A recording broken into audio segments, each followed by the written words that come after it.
মসজিদে ঢুকেছে একটা যুবক, ক্রিকেট খেলছিল অথবা বন্ধুদের সাথে গল্প করছিল, ফরজ পড়ে দৌড় মেরেছে। ফরজ পড়ে যখন বেরোই যায়, রাগ করেন না আদর করেন? রাগে মাশাআল্লাহ মাশাআল্লাহ, কত ইমানদার মুসলমান, তা মসজিদে না ঢুকলে কোনো রাগ করে না। এর নাম ইসলাম।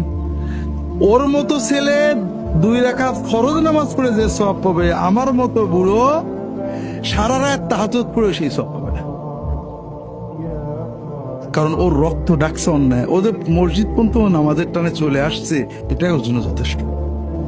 ফরজ নামাজ না পড়লে তার ঈমান নষ্ট হয়ে যায়, সুন্নত না পড়লে আমাদের গুনাহ হবে, ওরা 2-1 না পড়লে ওরকম গুনাহ হবে না। ওদের বলবেন, মাথায় হাত দেবেন, বাবা সুন্নতটা পড়ো, সুন্নত না পড়লে আল্লাহ বেজার হবে।